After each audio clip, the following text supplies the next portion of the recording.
Hey guys, David here, Breeze Flippers. I thought I'd do a quick update as we kind of head into the weekend. Depending on when this video posts, probably on Saturday. I just want to keep things flexible, talk a little bit about what we're doing and what I've been working on.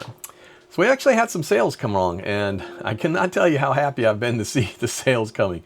Today, I thought, well, maybe there wasn't going to be any sales. Last night, we actually had 4 sales come in after I did the video before, and yeah, they were decent sales. So, and then today, I actually sold something. I'm going to go over that and tell you what it was because it was kind of cool. So, and I'll tell you how it came about.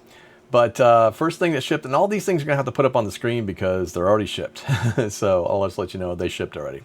But last night we sold some Blu-ray movies. That Brave 3D Blu-ray and the Diamond, it was a Diamond edition and Peter Pan's storybook with a lenticular cover. They had been sitting in my pile for a while. And I think I picked them up last year at a garage sale and didn't pay much for them. So matter of fact, it shows $2, but I don't know if I probably paid less than that if I bought it in a big bundle. I typically don't price anything, or at least put a price on it, of less than $1 that I paid for it. It just helps with bookkeeping, right? But sold it for $20, and that did get free shipping, but it went out with media mail, so it wasn't that bad. Then I sold some of the games they're selling that we just picked up. So this one, actually, Resident Evil Biohazard and Resident Evil 4 on the Xbox One. Sold for $17.99, got $5.99 shipping. Then we sold some more games. This one was the Mega Man X Legacy Collection, number 1 and 2, and the Xbox, again, Xbox One video game. Sold that for $17.09, got $5.99 shipping. So the games are starting to sell, which is kind of fun because this is exactly the way it went the last time that I had a really big game buy. Was, once I got it listed, once we got it out there and really got things rolling, it just starts clicking along, and it's kind of cool. So it'll click along until all the really good games sell, and then nothing will happen after that. Now, just to let you know, that sold without promotion. I didn't put any promotion on them. So, and I haven't put any promotion on any of these things that I actually listed, so, which is kind of cool. Except for the next thing that sold, which that has been out there for a while. I sold an Asus RT ACRH13 dual band wireless AC 1300 gigabyte router. This thing has been, it was something I used, right? So this was something sitting around the house, and it sat around the house for a long time in my closet. Last, I think, November, I did a closet clean out, which I really needed to do. And I went in and found it. And I was like, oh, I might as well list it. Let's see if it sells before I just give it away, right? And it sat there for a while. Now, I didn't get a ton for it. $17.09, $6.99 shipping. But it sold. And hey, you know what? I'll take that any day. And, it was sitting around, so it was technically free money, right? So if you got stuff that's sitting around, guys, and whenever anyone's ever asked me about, how did you get started reselling? I always tell them the same thing. We just started around our house. We just started picking up all the things that we were like going, why are we keeping this collectible? Why are we keeping this? Why are we keeping that?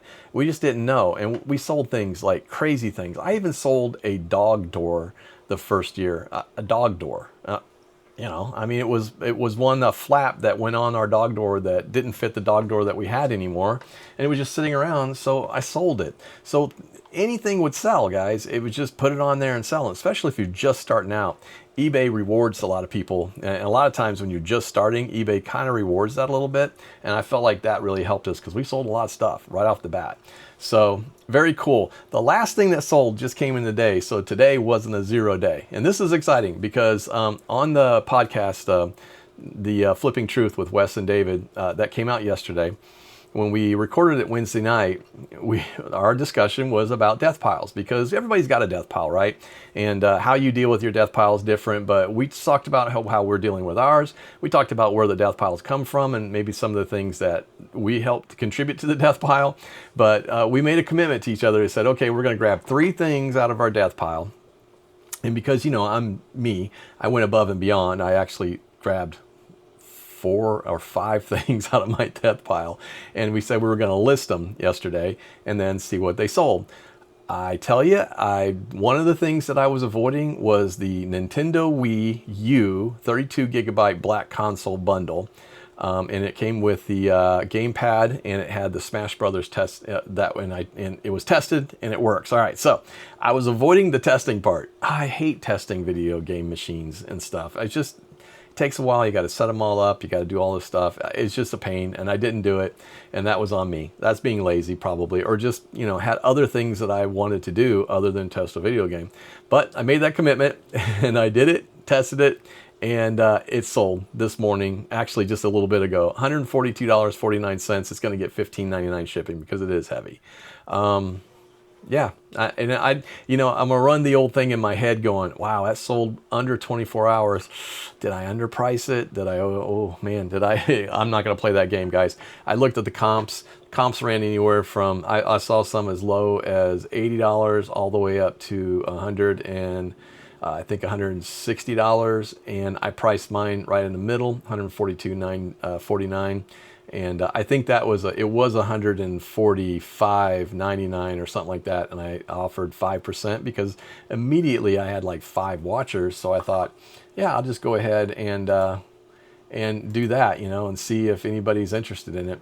But 5 watchers without any promotion, perfect. So anyway, $142. So it kind of puts us over this week. A lot better than we were last week. So we're over $560 for sales, and we're just going into the weekend, and fingers crossed that we'll actually get some sales this weekend, because again, we're still listing games and still kind of keeping things going. So, but, and I think that's what has to happen. Sales aren't explosive right now, guys, but at least they're steady, and I'll take steady any day. You can't go around wishing and waiting for a perfect week. They're never going to happen, at least for me. I mean, maybe it does for some of y'all. I don't know, but so, but you just got to do what you can do and keep things moving. That's all you can do. All right, now I've been talking a little bit about it, and I will say that I have been working on comics again, and I'm gonna share with you a little bit about what I'm doing. So if you're a comic fan, great. If you're not, stick around, guys. We'll be all right. So we'll talk a little bit about this, because some of this is selling strategy, and it is good selling strategy. Also, as just another side note, I did get a comment that asked me to give a tour of my office. They said my office looked nice. Thank you. This part looks really good. The rest of this office, it looks a little bit like a war zone. So I will at some point have it straightened up enough for most of this stuff out of here and actually do a little tour. And I'll show you guys how we have our business set up. It's nothing special, but it is interesting. But back to comics. So I've been reviewing a couple things, and so I've been going through a ton of comics. I have moderns, all kinds of stuff that I've been going through. None of these are actually even candidates. Modern stuff like this just really doesn't sell well. This one though, Lady Death might. You got Fantastic Four, Mickey Mouse style. I don't think any of that stuff. You got facsimiles of Deadpool. That stuff's just not going to go.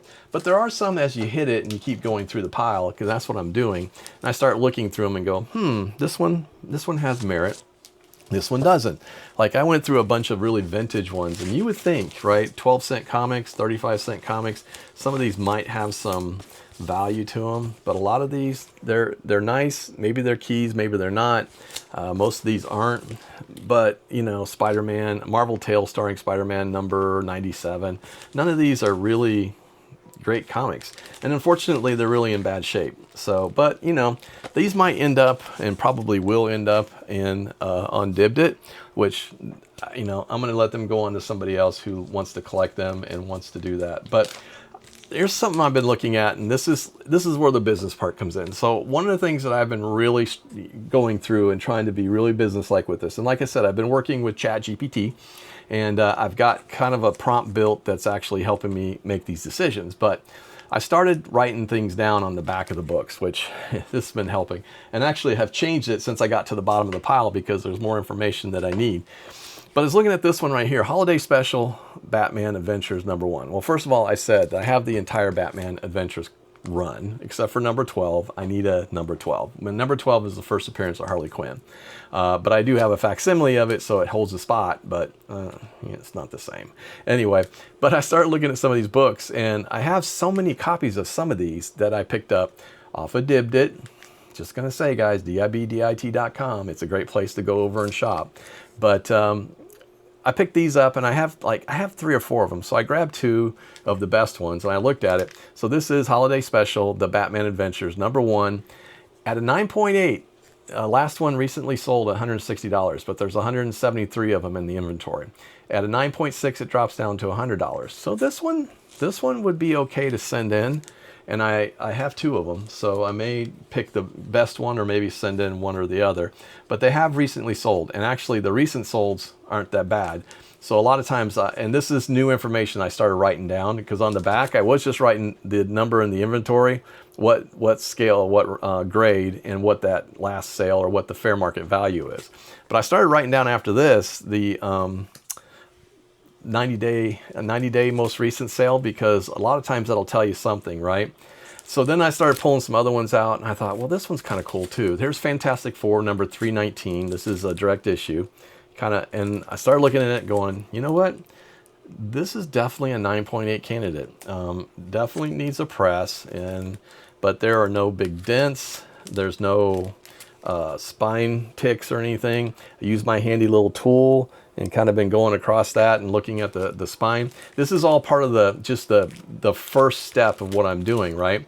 But this book is a key. It's The Origin of the Beyonder. It's 31 in the inventory, 11 have sold recently, and 9.8 is around $140 fair market value. So it drops down to a 9.6, and this is 55.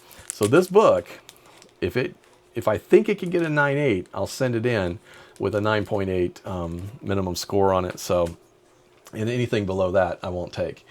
So other books I thought was interesting, and here's one that won't make the cut, but it is Marvel Giant Size Annual X-Men number 9.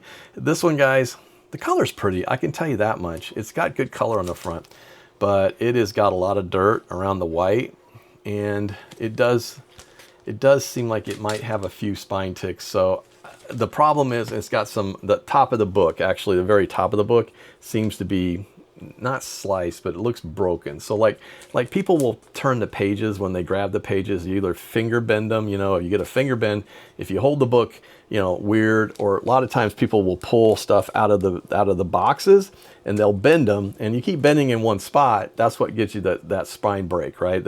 It will eventually bend there, and if you keep bending in the same spot, it eventually breaks the color. Sometimes it'll break the color in the first time, but that's why you'll see a book that'll look like that. Plus, how people hold them, they fingers, all that stuff. So I looked at this one and I thought, I thought it would be cool because Giant Size Annual, but it is the key. It is the first appearance of Stormcaster.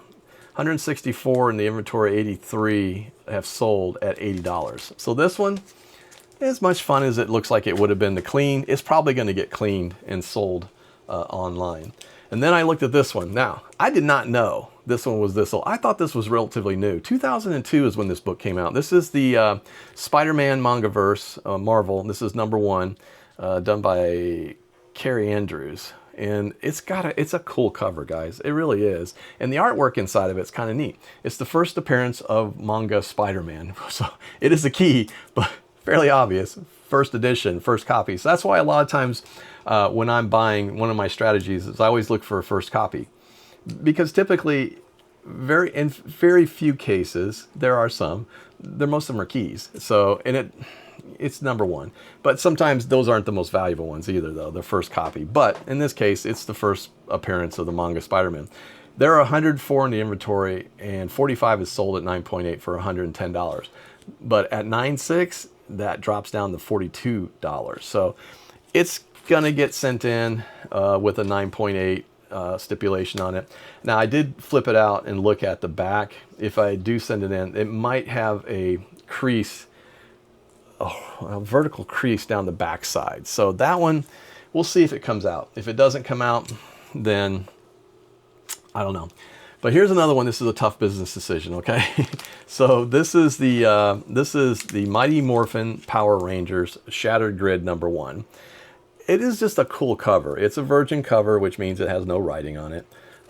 It is the Pink Ranger, and who doesn't love the Pink Ranger? I mean, I don't know, I like her. Anyway, so a 2018 book. There have been 15 graded, 3 have sold at a 9.8, $230 is fair market value. Now, would you grade this book? I don't think so. I mean, the 3 have sold, none have sold recently. the last sell, and the fair market value is $230. So this is one of them that probably it's going to get put away because there is still some value. It's worth a little bit because it is I think they called it not a collector's edition, but special edition of some sort. I think it is. Let's see. They called it a limited edition. So this one is a limited edition. But anyway, it's as pretty as it is, and it would come back a 9.8, almost guaranteed. But I mean, business-wise, would you buy something?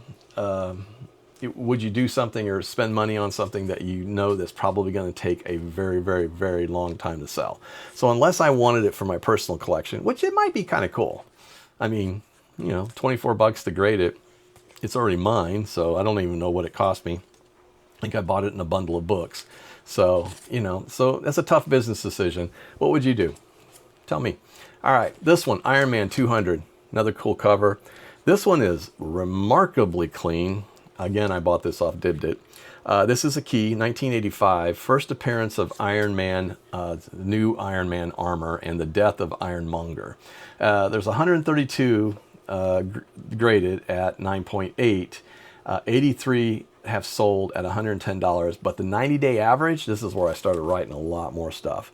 The 90-day average is $230. So the 110 is an average composite of fair market value. So, and I know somebody had mentioned before that if I sold a book over fair market value, then I had the book price too high. That's not entirely true. It is somewhat in some ways, but remember, fair market value is kind of an average over a period of time of how much that book is sold for. And so they apply that fair market value based on the trend and how much it is and what the averages are. But when you look at a 30-day or 90-day average of $230, it becomes very, I think it's a good idea to do this one. And, being that 83 have sold out of the 132, I think that's a pretty decent, feels like that's a fairly decent one. And it's 110 is the fair market value. So I think I'm right in there, but this one definitely looks like a 9.8, and it'll be sent in as a 9.8 because at 9.6, it drops to $70, which I would still make money on, but I think I'd rather have it at a 9.8 because at 9.6, it's going to sit a little while, but that one's definitely going to get sent in. And the last one of the ones I'm looking to send in, this one's tough, guys, and I love this one. All right, so this is Iron Man and Captain America from Tales of Suspense, number 66. It's a 12-cent comic. Generally, what I have learned are 12-cent comics and 15-cent comics seem to do, they're just desirable, right? They're older. This one is actually 1965. So the reality is it's not going to cost me what a modern does to send it in. This is going to cost me about, I don't know, 30 bucks, 40 bucks, something like that to get it graded. So it has to be worth it. But at a 9.8, and this will never make a 9.8. It's in really good shape for the age, but a 9.8 is probably not going to happen. This is why I kind of put all the numbers on the back. At a 9.8, it was average of $2,749.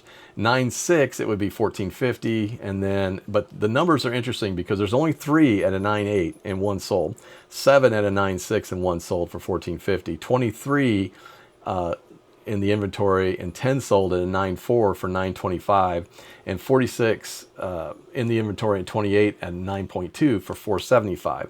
Now, realistically, I started looking at this book going, I think I can get a 7. I mean, even with the corners, if I count up everything, and again, you kind of have to go through and count everything. What it doesn't have, it's crazy on a book like this, doesn't have any color breaks on the spine, but it definitely has some bends. But what worries me more is the chipping at the top.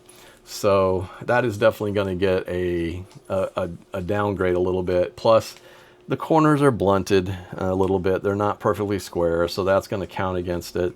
But color-wise, I mean, it's quite beautiful. And the back will need to be cleaned. I looked at it. It needs to be cleaned a lot. So this one's going to be one I'm going to work on. It will get sent in. I'll look for any other ones like this, but it will probably be sent in with a few books that are of the same age.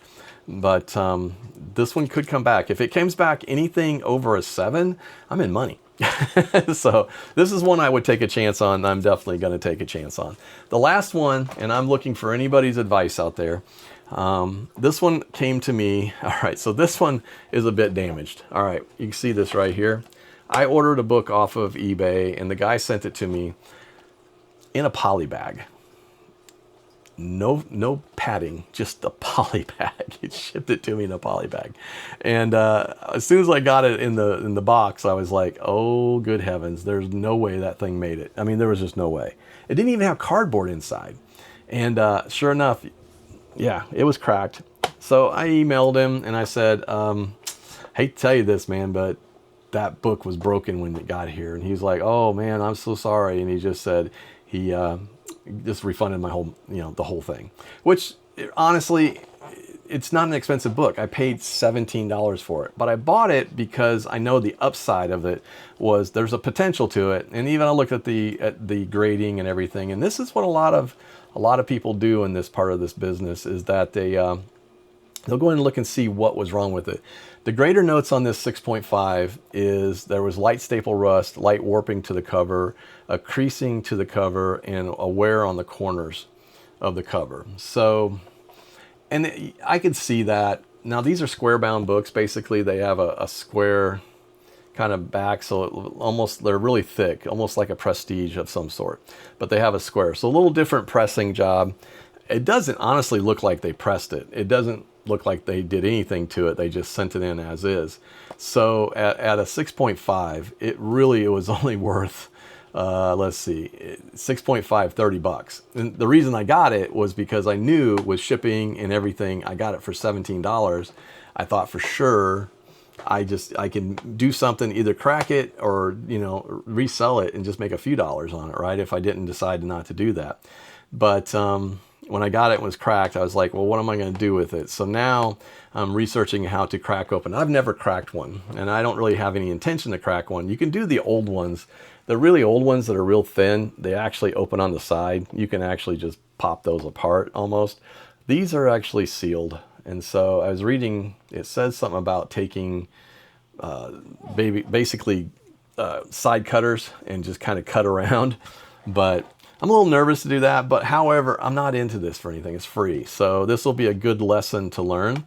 But as far as recracking, getting it out and repressing it and sending it in, I don't know that I can get any better than maybe a 7 or a 7.5, which only raises it from fair market value of $30 to $34. So I think this is going to be practice. And if you've cracked open one and redid them, and if you've done a lot of comics, I mean, you could tell me how hard it is, but I don't have any other in my collection that I would do that with. Maybe one, but I don't really have any others. But this one, I think I'm just going to practice on it because it's already broken. So why not try something different? And I may just clean it up and then sell it as raw, because at raw, it probably isn't that bad. I haven't even looked at the price to see what raw is.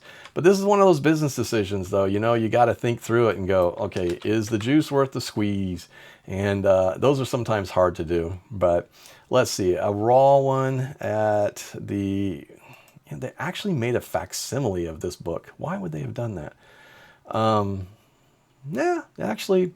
the raw value is almost better. I mean, as far as what I'm getting, I could probably get $20 to $40. So, I mean, it is a key. It is the first appearance of Korvac. So, but interesting though. I don't know. It's really weird because the one says that. Oh, I get it. Yeah. So it's like if it was a 9.8, it'd be worth over 1,000. So anyway, it's never going to be a 9.8. Poor thing is seen as better days. So. But, like I said, I guess the bigger point that I'm doing all this is that, comics aren't the only thing I'm doing. But they're the fun that I'm having. I know sometimes they're not, people, may not like it, but that's what I like. And they're not the only thing in my lane, though. I sell media, electronics, video games, collectibles. I mean, we sell stuff around the house. I mean, we keep that diversification. And I think that's what's key in a business, is keeping it diversified so that, do the stuff that has merit to you, that feels good, right? I love this comic stuff.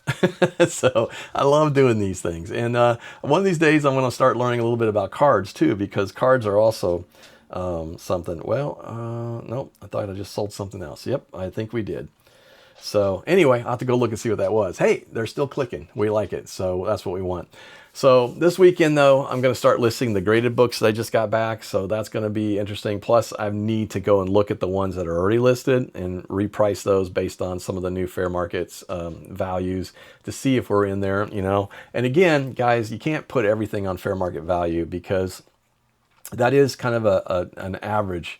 And I think, you know, there can be instances where some of those books can sell a little bit higher. So look at the 90-day too and kind of get an idea, because if something's hot right now, the 90-day average is going to go up, right? So it could be somebody, I don't know, anything could happen. Somebody reads a book and puts it out on Instagram that's famous, and all of a sudden, boom, it blows up. So you just never know.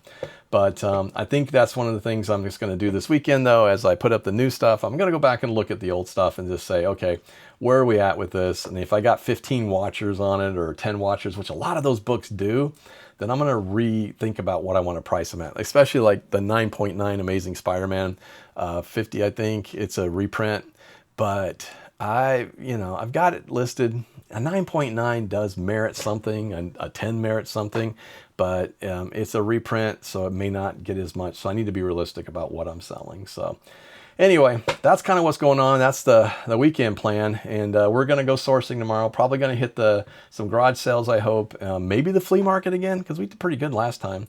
And then just keep working on that hit list. You know, I'm going to the comic book stores and looking for those under 20 gems that I can try to do something with. So sales are happening, guys. I hope yours are too.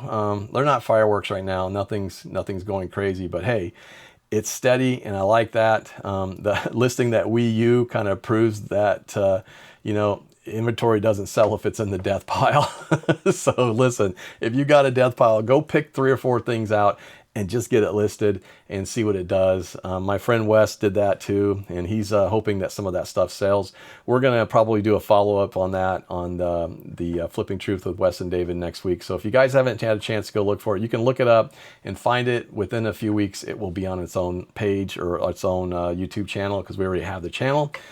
We just got to find the time, him and I, because he refs full-time in the evening. He works full-time in the day as a teacher. So we have a hard time trying to figure things out. So we're going to get that all set up in a couple weeks, and you'll be able to find it very easy. So anyway, I hope your weekend's great. If it's already the weekend when this comes out, which it probably will be, I hope you guys are having fun, being safe, and you're finding lots of cool stuff. Leave it in the comments and tell me what you guys are finding and what you're doing. Love to hear about it. I'm David, Breeze Flippers. We'll see you.